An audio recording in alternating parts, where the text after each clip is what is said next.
사랑하는 자들아, 너희는 너희의 지극히 거룩한 믿음 위에 자신을 세우며 성령으로 기도하며 하나님의 사랑 안에서 자신을 지키며 영생에 이르도록 우리 주 예수 그리스도의 긍휼을 기다리라. 어떤 의심하는 자들을 긍휼히 여기라. 또 어떤 자를 불에서 끌어내어 구원하라. 또 어떤 자를 그 육체로 더럽힌 옷까지도 미워하되 두려움으로 긍휼히 여기라. 아멘. 저희는 지난주부터 이 신약 성경의 유다서의 말씀을 함께 살펴보고 있습니다. 유다서는 한 장밖에 되지 않는 짧은 서신이지만 이 안에는 신앙인이 지켜야 하고 또 견지해야 할 중요한 삶의 자세들을 저희들에게 전해주고 있습니다. 그래서 지난주는 이 20절부터 23절을 조금 큰 틀에서 바라보면서 먼저 우리를 거룩한 믿음 위에 세운 후에 또 하나님을 알지 못하는 영혼들에게 또 영벌에 처할 수밖에 없는 그들에게 복음을 전하고 그들을 구원하기에 힘써야 한다라고 말씀을 드렸습니다. 그런데 이 거룩한 믿음 위에 우리 자신을 세워가는 데에 있어서 첫 번째 비결이 이 바로 20절 말씀에 이어 나오는데요. 우리 20절 말씀을 제가 한번 읽어드릴 테니 한번 들어보시기 바랍니다. 사랑하는 자들아, 너희는 너희의 지극히 거룩한 믿음 위에 자신을 세우며 성령으로 기도하며. 우리가 거룩한 믿음 위에 자신을 세우기 위해 첫 번째로 해야 할 일은 바로 성령으로 기도하는 일입니다. 거룩한 믿음 위에 자신을 세우고 그 위에 우리의 신앙과 우리의 삶이 더 단단해지기 위해서 성숙해 가기 위해선 반드시 우리는 성령으로 기도해야 할 것입니다. 이렇게 코로나와 같이 어려운 시국과 상황 가운데에도 이 금요일 밤까지 기도하러 나오는 그 열심히 있는 여러분들에게 제가 여러분 기도합시다 라고 말할 필요는 없을 것 같습니다. 그러나 다만 이왕 우리가 오늘 올라와 기도하는데 그냥 기도하는 것이 아니라 좀 제대로 기도해보자 하는 이야기입니다. 기도하지 않는 것이 첫 번째 문제이지만 제대로 기도하지 않는 것 또한 매우 큰 문제입니다. 그래서 가끔 기도를 많이 하시는 분들 가운데 보면 기도를 분명히 많이 하고 기도에 대한 갈망도 있는데 그 신앙이 성장하지 않고 성숙하지 않는 경우들을 왕왕 발견합니다. 하루에 1시간 이상씩 기도하는데 그 삶에는 어떠한 변화가 없고 예수님 닮아가는 모습이 없고 성령의 열매를 맺지를 못합니다. 매일 새벽마다 기도하고 집에서도 기도하고 시간 날 때마다 성전에 올라와서 기도하기를 힘쓰고 있는데 기도회마다 쫓아다니면서 다 기도를 하는데 가는 곳마다 갈등을 일으킵니다. 믿음의 본이 되지를 못하는 거예요. 거룩한 이 굳건한 토대 위에 시냇가에 심은 나무와 같은 신앙인이 아니라 어떤 문제와 상황과 감정에 휘둘리며 바람에 나는 겨와 같은 그런 삶을 살아가는 사람들이 있습니다. 그런데 분명히 기도를 열심히 합니다. 기도도 많이 하고 기도하기를 즐거워하고 신앙생활도 오래 했습니다. 그런데 왜 그런 신앙생활을 할 수밖에 없는가? 기도하지 않아서가 아니라 제대로 기도하지 않아서. 오늘 이 말씀처럼 성령으로 기도하지 않았기 때문입니다. 이 말씀에 근거하여 오늘 여러분들에게 권면하는 겁니다. 여러분 성령으로 기도하시기를 바랍니다. 여러분 성령으로 기도해야 합니다. 그래야 거룩한 믿음 위에 우리의 신앙과 우리의 삶과 우리의 가정이 세워질 수 있는 겁니다. 그럼 이런 질문이 되실 수 있는 분도 계실 것 같습니다. 저 같은 사람도 성령으로 기도할 수 있는 건가요? 이 성령으로 기도한다는 것, 특별한 은사가 있는 분들이나 신앙의 깊은 연수가 있는 분들만 가능한 기도 아닌가요? 라는 질문을 하실 수도 있습니다. 여러분 우리 모두 성령으로 기도할 수 있을까요? 없을까요? 있을까요? 없을까요? 이 종교개혁가 칼뱅이 그의 위대한 저서인 기독교 강요 최종판에서 이 구원에 관한 이야기를, 구원론에 대한 이야기를 다룹니다. 그런데 이 구원론에 대한 이야기를 쫙 다뤄가면서 마지막 결론 부분에 무슨 이야기를 하냐면 거기에 기도에 대한 이야기를 덧붙이고 있습니다. 구원과 이 기도를 함께 붙여놓은 이유가 무엇이겠습니까? 진정으로 하나님의 구원을 받은 백성은 하나님 앞에 겸손하게 기도할 수 있다는 겁니다. 로마서 8장 15절에서도 이렇게 이야기를 합니다. 너희는 다시 무서워하는 종의 영을 받지 아니하고 양자의 영을 받았으므로 우리가 아빠 아버지라 부르짖느니라. 새로운 영, 하나님께서 부어주시는 영으로 구원받은 백성은 이제 하나님을 아빠 아버지라 부르며 성령으로 기도할 수 있다는 것입니다. 그렇기에 성령으로 기도하는 일은 어떤 특별한 사람들만의 전유물이 결코 아닌 것입니다. 여러분, 오늘 우리도 성령으로 기도할 수 있습니다. 이 사실을 믿으시길 바라요. 우리에겐 두 가지 강력한 능력의 기도의 비결이 있습니다. 주 예수 그리스도의 이름으로 기도하는 것과 성령으로 기도하는 것. 그럼 이 두 가지가 우리에게 있는 가장 큰 능력의 기도의 비결인 거예요. 그렇다면 성령으로 기도한다는 것은 뭘까? 이 오늘 본문의 말씀을 보면 성령으로 라고 말을 하고 있기 때문에 뭔가 성령을 사용해서, 뭔가 성령을 통해, 성령을 이용해서 내가 기도를 해야 하는 것이 아닌가라는 생각이 들기도 하는데 그렇지가 않습니다. 이 영어 성경을 보면 다 뭐라고 이야기를 하냐? Pray in the Holy Spirit. 무슨 뜻입니까? 성령 안에서 기도하라는 겁니다. 성령 안에서, 그 거룩한 영 안에서 기도하라는 것이죠. 이것이 왜 중요한가? 여러분, 우리가 대부분 우리의 기도가 언제 갈급하고 우리의 기도가 언제 하나님 앞에 터져 나옵니까? 솔직하게 언제입니까? 언제 우리가 하나님 앞에 기도를 하고 간절하게 엎드리기를 기뻐합니까? 위기의 때죠. 문제의 상황입니다. 우리의 기도는 대부분 그래서 위기의 기도에 그칠 때가 많죠. 혹은 내가 소원하는 일이 있을 때, 내가 원하는 것들이 있을 때 그것을 구하는 기도에, 우리의 기도에 대부분이 머물게 됩니다. 그래서 엊그제 담임 목사님께서 말씀하시기를 어떠한 통계에 따르면 3만 불 이상 소득이 넘으면 기도를 하지 않는다는 겁니다. 기도가 메마른다는 거예요. 왜요? 기도할 필요를 느끼지 못하기 때문이죠. 구하는 기도에만 머물다 보니 기도할 필요가 없어서 기도를 하지 않는다는 겁니다. 그러한 기도는 나의 욕심과 나의 생각을 넘어서지를 못합니다. 그렇기에 우리는 성령으로 기도해야 하는 거예요. 성령으로 하나님의 뜻을 구하고 하나님의 뜻이 어디에 있는지 분별해가는 이 성령 안에서 기도를 해야 한다는 거죠. 정말 여러분, 안타까운 사실은 기도하러 올라오는 많은 분들이 분명히 기도하러 올라왔음에도 불구하고 그 마음에는 염려와 걱정과 자신의 문제에 대한 상황에 억눌려 있다는 겁니다. 기도하러 올라왔는데 염려를 하고 있어요. 아이고 주님, 기도하러 온 그 발걸음 너무나 귀하지만 실상은 염려만 하고 있는 겁니다. 그 마음에 나의 생각과 나의 계획은 그대로 가지고 있는 거죠. 내 육신의 생각으로 염려만 하고 있으면서 그것이 기도라고 착각을 한다는 거예요. 하지만 분명히 빌립보서 4장 6절에서 말씀하셨듯이 아무것도 염려하지 말고 다만 모든 일에 기도와 간구에 힘쓰라, 주님은 이야기하셨습니다. 어떤 성도님이 기도를 하러 올라왔습니다. 그런데 내내 기도하는 그 기도의 내용을 들어보니 염려만 하고 있는 거예요. 그것을 보신 이 목사님이 답답해서 이분에게 그랬다는 겁니다. 염려할 수 있는데 왜 기도하십니까? 여러분, 이해가 가십니까? 뭔가 이상하지 않아요? 근데 우리가 그렇게 기도를 하고 있다는 겁니다. 육신의 생각으로 염려만 하고 있을 거면 뭐하러 기도를 하냐는 거예요. 내 생각 내려놓지 않고 하나님 능력 구하지 않으면서 왜 기도를 하고 있냐라는 거죠. 여러분, 염려가 은사라면 그렇게 하십시오. 그러나 우리의 힘으로는 그 염려와 나의 생각과 걱정을 내려놓을 수가 없으니까 우리가 성령 안에서 기도해야 합니다. 정말로 하나님이 여러분들의 인생의 전능자이시며 치료자이시며 여러분의 염려와 걱정과 인생의 계획보다 위대하신 분임을 믿는다면 여러분, 하나님의 뜻을 구하는 성령 안에서 기도하시기 바랍니다. 그런데 재미있는 사실은 우리가 성령으로 기도한다 그래서요, 갑자기 뭔가 고차원적인 기도를 하고 다른 문제를 두고 기도하는 게 아니라는 거예요. 분명히 똑같은 문제를 가지고 기도를 해도 성령이 나의 기도를 이끌어 가시는 게 달라진다는 겁니다. 똑같이 나의 문제와 나의 어려운 상황들을 두고 기도할지라도 성령으로 기도할 때에 성령이 우리의 기도를 새롭게 이끌어 가신다는 거죠. 성령은요, 여러분, 나의 문제를 해결하고 해소하는 데 초점을 두시지 않습니다. 성령은 염려와 갈등과 문제 가운데 있는 내가 하나님을 바라보게 합니다. 하나님의 약속을 붙들게 합니다. 그리고 문제의 해결의 주체이신 하나님께 집중하는 믿음으로 전환시켜 주십니다. 우리의 패러다임을 쉬프트, 전환시켜 주시는 거죠. 이게 바로 여러분 성령 안에서 기도하는 겁니다.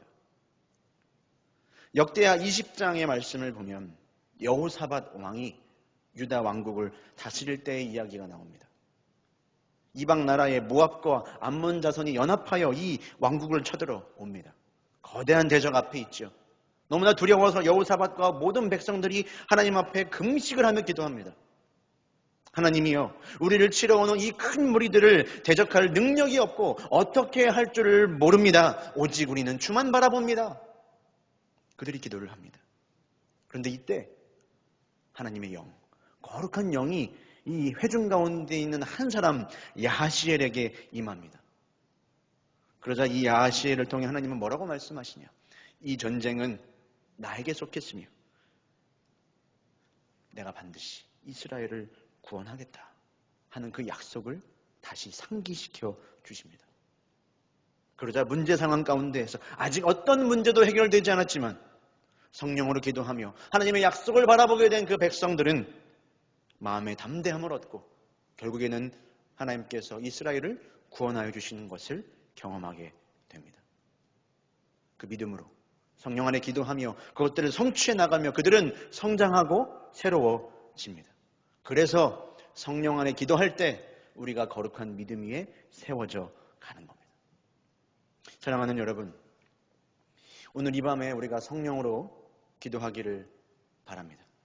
성령 안에서 기도하시길 바라요. 우리가 바른 기도를 하려면, 거룩한 믿음 위에 우리의 신앙을 세워가려면 우리 성령으로 기도해야 합니다. 그래서 기도의 시작은 성령님 나를 도와주십시오. 성령의 도우심을 구하는 일인 거예요.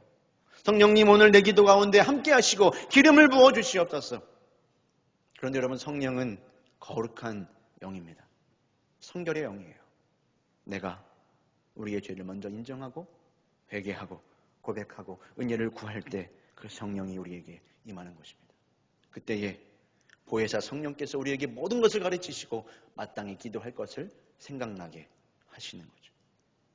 담임 목사님 말씀처럼 여러분, 마지막 때에 분명히 기도하는 교회와 기도하지 않는 교회로 나뉘게 될 겁니다. 기도하는 성도와 기도하지 않는 성도로 나뉘게 되겠죠. 자명합니다. 그런데 저는 이때 이 기도하는 성도란 그냥 기도하는 성도가 아니라 성령으로 기도하는 성도라고 생각합니다. 성령으로 기도하는 성도와 성령으로 기도하지 않는 성도만 남게 되는 거죠.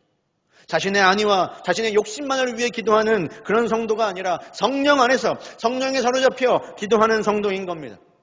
우리가 마땅히 기도할 바를 알지 못하나 말할 수 없는 탄식으로 우리를 위해 간구하시는 성령을 따라 기도하는 성도가 나뉘게 되는 겁니다. 이 성령으로 기도한다는 말이 에베소서 6장에서 한 번 더 나오는데요. 18절의 말씀이 이렇게 나옵니다. 모든 기도와 간구를 하되 항상 성령 안에서 기도하고. 그런데 이 18절의 바로 앞절의 말씀이 무슨 내용이었는지 아십니까? 하나님의 전신갑주들이 나옵니다. 악한 날에 능히 대적하고 서기 위하여 진리의 허리띠를 차고 의의 호심경을 붙이고 복음의 신을 신고 믿음의 방패를 들고 구원의 투구와 성령의 검으로 전진해야 하는데 이 모든 영적인 전쟁을 가능하게 하는 힘이 뭐냐? 성령으로 기도한다라는 거예요. 그렇기에 성도가 성령으로 기도하는 일에 실패하면 영적인 전쟁에서 결코 승리할 수 없습니다. 이번 한 주 내내 저는 이 기도에 대해서 고민하고 또 준비하며 기도해야 할 일들이 좀 많이 있었습니다. 기도에 있어서 가장 미력한 자에게 계속 기도를 하시도록 이끌어 주셔서 대체 내가 어떻게 이 기도를 해야 하는가 제 마음에 막막한 그런 심정들이 있었습니다. 그래서 일단 기도에 관련한 무슨 책들이 있을까 한번 지혜를 얻어볼까 하여 도서관을 찾아갔습니다. 도서관에 가면 여러분 이 책이 쫙 정리되어 있는 책장 말고 사람들이 보고 나서 책을 두고 가는 미정리 그 카트가 있지요. 원래는 거기에도 항상 책이 잔뜩 쌓여져 있는데 요새는 이용자가 조금 적다 보니까 이 카트 안에도 책이 거의 보이지가 않았습니다. 한 10권 정도의 책만 이렇게 쌓여 있는 것이 제 눈에 보였습니다. 그런데 가까이 이 카트를 지나가면서 가만히 그 책을 살펴보게 되었는데 그 횡한 카트에 유일하게 쌓여져 있는 이 10권 정도의 책의 내용이 다 기도에 대한 내용이었습니다. 기도의 부흥, 기도의 권능, 중보기도의 능력, 기도에 대한 모든 것. 그 책들 자체가 저에게 필요한 내용들은 아니었지만 이 책들을 보는데 눈물이 났습니다. 하나님께서 우리의 삶을 이렇게 돌보시는구나. 내가 뭐라고.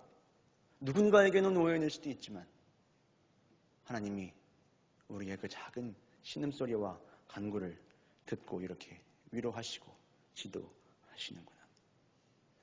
여러분, 오늘 이 밤에 어떻게 기도하시겠습니까? 오늘 여러분들이 여기까지 올라온 것이 그저 일상이고 그저 우연인가요? 오늘 우리가 누군가에게는 그저 지나가는 밤일 수도 있지만 성령 안에서 성령을 구하며 기도할 때 우리의 기도가 무엇으로 열매를 맺고 어떻게 하나님이 그 기도 가운데 역사하시고 섭리하실지는 아무도 모르는 겁니다. 우리의 신음소리마저도 들으시는 그 하나님 앞에 기도에 무릎을 꿇으며 기도의 두 손을 들으며 그분 앞에 엎드릴 때 그리고 그 눈을 감을 때 여러분, 우리가 기도의 눈을 감으면 하나님은 우리를 바라보시기 위해 그 눈을 부릅뜨십니다. 우리가 기도의 손을 모으면 그분은 기도의 손을 보시고 강한 팔을 드시고 우리를 도우시기 위해 내려오십니다. 우리가 무릎을 꿇으면 그분은 보좌에서 일어나서 우리에게 역사하시기 위해 이 땅 가운데 찾아오십니다. 여러분, 이것이 성령으로 하는 기도입니다. 오늘 이 밤에 이 놀라운 은혜를 기도의 권능을 경험하는 우리 모두가 되기를 주님의 이름으로 축원합니다. 우리 함께 기도하도록 하겠습니다. 우리 함께 기도해. 우리 함께 기도해. 주 앞에 나와 무릎 꿇고 긍휼 베푸시는 주 하늘을 향해 두 손 들고 하늘 문이 열리고 은혜의 비추기 이 땅 가득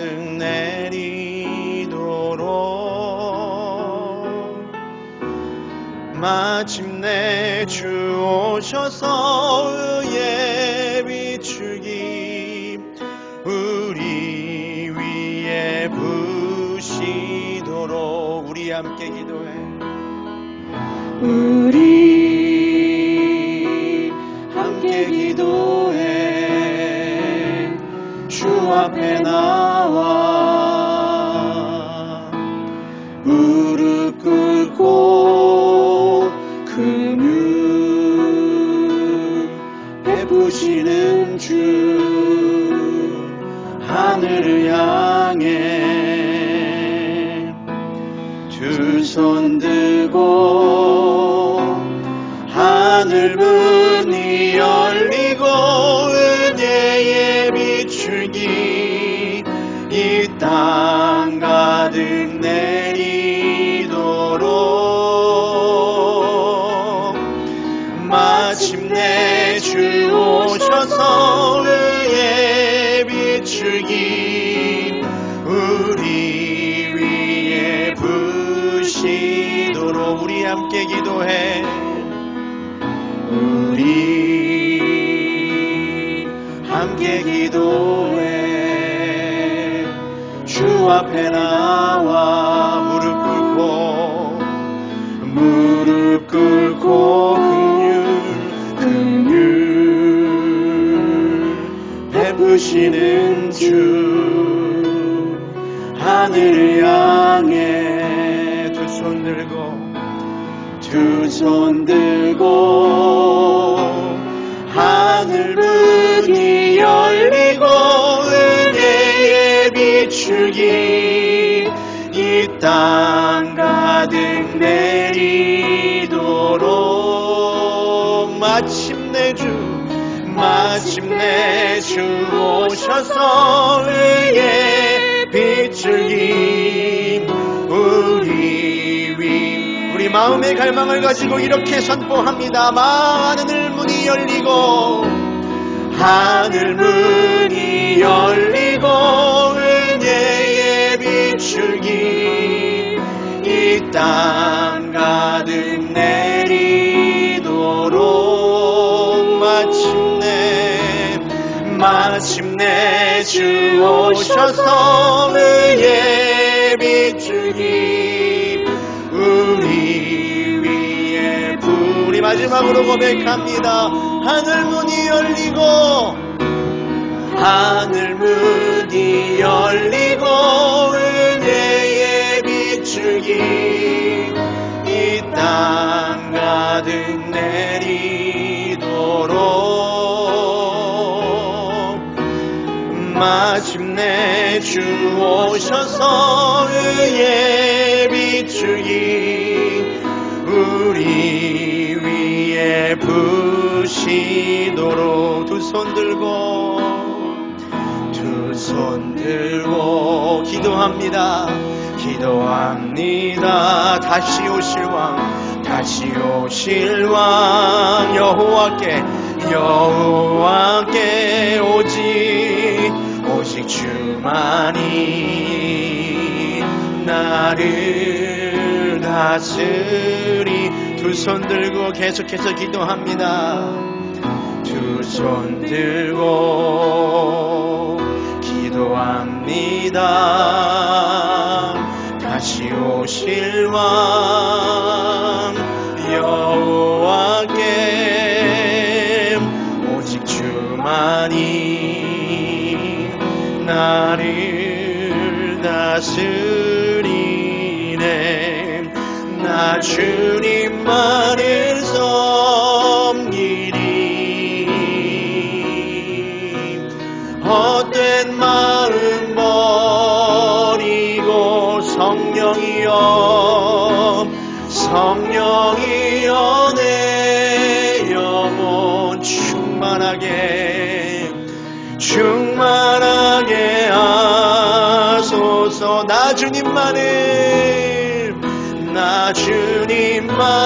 섬기리. 우리의 모든 헛된 마음 버리고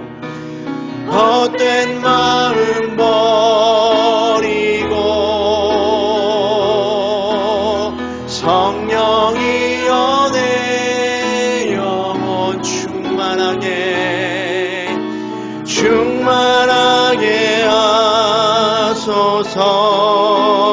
하소서. 주님 앞에 내 생명 드리리라. 주님 앞에 내 생명 드리리라. 성령님, 오늘 우리의 심령 가운데 찾아와 주시옵소서. 오늘 이 시간 우리가 성령으로 기도하기를 갈망합니다. 성령의 도우심을 구하오니 우리의 모든 죄를 회개하며 자복하며 고백하게 하시고 거룩하고 정직한 영 가운데에 성결의 영을 충만하게 부어 주시옵소서. 우리의 기도 가운데 주님 기름 부어 주시옵소서. 우리 전심으로 주님이라 한번 찾고 성령으로 기도하시겠습니다. 주여 하나님, 오늘 이 시간 성령의 임재를 구합니다.